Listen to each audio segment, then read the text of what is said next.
Oliver, the inbox these days, it's a battleground, isn't it? Like, you're constantly fighting for attention.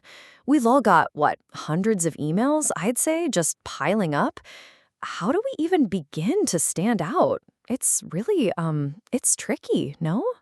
Sophia, you're absolutely spot on. It's a real fight, mate. And look, the thing is, most people just churn out a subject line without a second thought. But it's actually the first impression, isn't it? It's the handshake before the conversation. What you want, really, is something that's thought-provoking. Something that hints at value without giving everything away up front. That's the secret sauce, if you ask me. Thought provoking, I like that. So instead of just saying weekly newsletter, which, let's be honest, I probably won't open, you're suggesting something more intriguing? But how do you even start to figure out what that intriguing thing is for your specific audience? Is there like a process to this? There totally is. My first big tip, and it's a huge one, is research the market. Seriously, dive into what your target audience is seeing every single day. Go to Google Ads, jump on Facebook, check out what advertisements are popping up in your feed. If a key phrase, a certain hook, catches your attention, then chances are it's going to catch theirs too. Don't reinvent the wheel, right? See what's working out there and use it. You'd be surprised how many great ideas are just sitting there. Ah, that makes so much sense. So, like, pay attention to what makes me click. It's almost like a mirror for your own psychology. And then, what about getting direct access to what other companies are doing? Is there a way to, peek behind the curtain? Exactly, Sophia, you've got it. And for that behind the curtain peek, here's my second tip. Opt into their offers. Seriously, sign up for their mailing lists. You'll get to see firsthand the subject lines they're using. And here's the kicker. The bigger the company, the more money they're spending on split testing these things. They're constantly optimizing to find the best open rates. So, you're essentially getting free, high-level market research delivered straight to your inbox. It's a goldmine, honestly. That's so smart, Oliver. I'm definitely going to start doing that. So, once you've done your research, what are some of those tried and true subject lines that just work? Give me some of your favorites, something really effective. All right, my friend, let's get into the good stuff. One that consistently performs brilliantly is question about goal. It's so simple, right? But it taps into that natural human curiosity. People have to open it to find out what the question is. Everyone wants to know, what's this about my goal? It's a powerful little psychological hook. Gets them every time. Oh, I see. It's like a mini cliffhanger. You're almost forced to open it just to satisfy that little itch. And then what about leveraging relationships? Like if you have a mutual friend or something. Absolutely, Sophia. That brings us to another absolute powerhouse. Mutual connection recommended I get in touch. Nothing, and I mean nothing, is more powerful than a referral. If you've got an acquaintance in common, put their name right there in the subject line. The more your prospect trusts that referrer, the more compelling your email becomes. It's instant credibility, isn't it? Just beautiful. That's true. It's like, oh, if Mary trusts them, then I should probably at least give them a listen. I totally get that. And then what if it's a follow-up, or you want to re-engage someone who hasn't opened your mail yet? How do you tackle that without sounding pushy? Great question. For those follow-ups, especially after someone's opted in or if they haven't opened yet, our next steps is a beauty. It's direct, it implies a journey, and it's all about moving forward. It doesn't sound salesy, it sounds collaborative. And then, for a little bit of cheeky fun, try do not open this email. Seriously, telling someone not to do something generally leads to them doing the exact opposite. It's classic reverse psychology, and it can be super effective when used sparingly, of course. Do not open this email? That's brilliant, Oliver. I would definitely open that, I have to admit. So we've talked about curiosity and referrals. What about making it really personal or creating a sense of urgency without being aggressive? How do you do that with just a few words? Right, so personalization is key, isn't it? And often overlooked. One great way to get started, especially when you're offering solutions, is X options to get started. The X is the number, of course. People just love numbered lists. It sets expectations, like, okay, I'm getting clear choices here. It drives interest straight away. And if you add a few points or solutions in the body, well, you're off to a flying start. Numbers are definitely compelling. It makes it feel structured, manageable. But then what about really calling out the person directly? Is just using their name enough, or should there be more to it? Oh, using their name is always a good start, Sophia, but you can amplify it. Try, hi, name, question. Questions, as we know, provoke answers. And when you combine it with their name, it feels like a direct, personal inquiry, not just a mass email. It's like you're actually talking to them. It cuts through the noise like a hot knife through butter, really. That's so true. It's like getting a text message from a friend almost. It just feels less formal. And you mentioned urgency earlier. How do you inject that without sounding like you're trying to pressure them into something? Exactly. It's about subtle urgency, not high-pressure sales.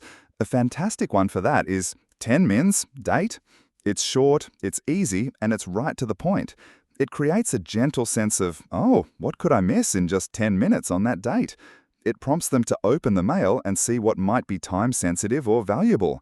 You're not demanding, you're just offering a quick, focused interaction. It works a treat, it really does. Okay, 10 men's date is very clever. It's like low commitment, but high curiosity. Now, let's talk about something a bit more sensitive. What if you've been trying to reach someone and they've just gone cold? Is there a polite way to, try to get them back or even just find out where you stand? The dreaded ghosting scenario. We've all been there, haven't we? For that, a breakup email can actually be incredibly effective, Sophia. One that I've seen work wonders is, should I stay or should I go? It's a bit humorous, a bit self-deprecating, and it gives the prospect an easy out or an easy in.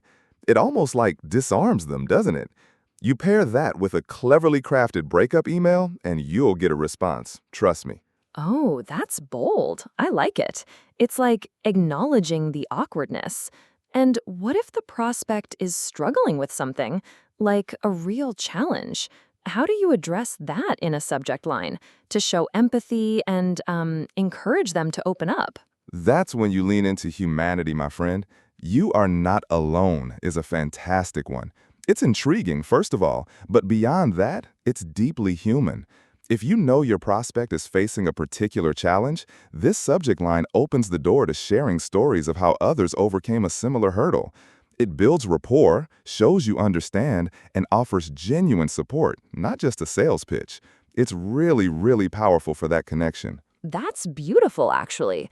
It takes the focus away from me selling and puts it on me helping. So, with these breakup emails, what's the ultimate goal? Just to get a response or to really get clarity on the relationship? It's both, Sophia. It's about getting a clear answer. Permission to close your file is another great breakup subject line. This one puts the onus entirely on the prospect. It's a definitive, hey, tell me if you want me to stop contacting you. Whether they respond or not, you'll know where you stand. It allows you to move on or, to re-engage with a clear signal. And for a bit of pure, unadulterated re-engagement fun when things are totally cold, try feeling blue like kittens. Come on, who doesn't like kittens, right?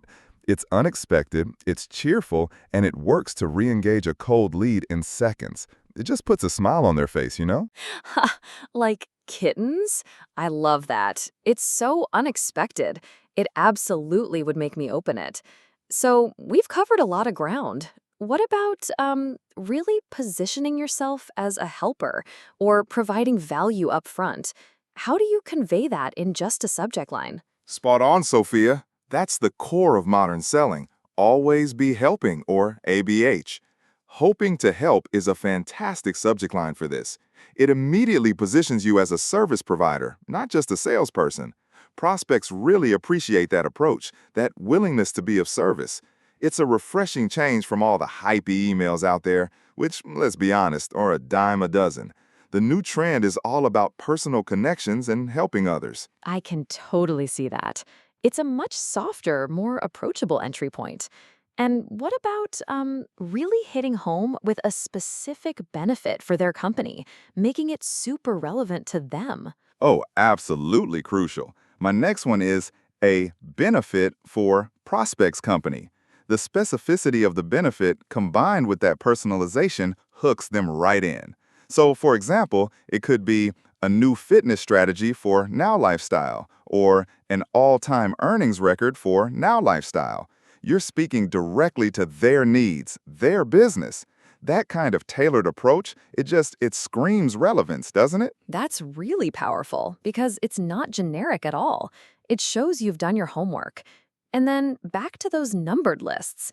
If you want to address a specific pain point, how do you combine that with a list? Easy. X tips/ideas for pain point. People, as we said, they just adore numbered lists. You insert a number and you immediately drive interest. But the key here is that pain point. You're saying, hey, I know what you're struggling with, and I've got a specific number of ways to help you fix it. It's direct, it's helpful, and it shows you understand their challenges. It's really effective. Oh, and here's a cheeky one.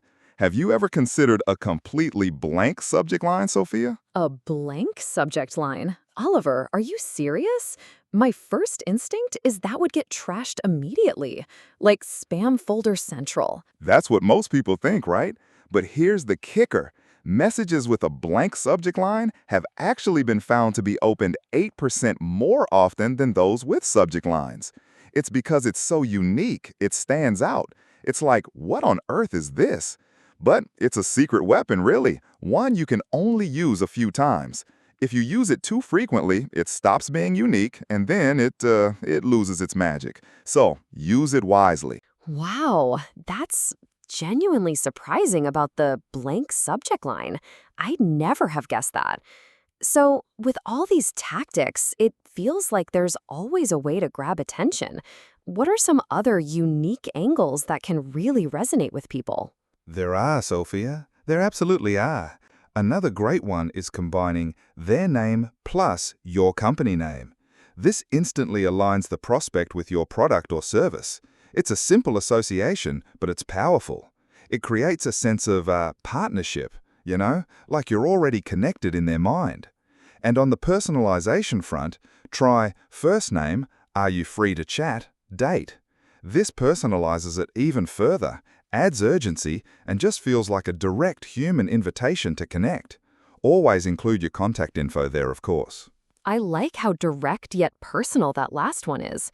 It's not beating around the bush. And what if you want to sort of set a big stage, like you have many solutions, without listing them all out? For that, where shall I start is a cracker. It gives the impression that you have so many options, so many solutions, that you're almost overwhelmed by them. It's a common opening to a negative situation, like, oh, I have so many problems, where do I even begin? But here, you're flipping it to imply, I have so many solutions for you. It's super compelling when used properly, it really is. It creates a sense of abundance in your offerings. That's quite clever, Oliver. It's like inviting them into a world of possibilities. So, what's your ultimate, most direct, we solve problems subject line? Like, cut to the chase. All right, for the ultimate direct approach, the one that screams problem solution, it's this. Problem your product or service sucks, let us handle it. It speaks for itself, doesn't it? It's bold, it's empathetic to their frustration, and it immediately offers a resolution. It's problem, then solution.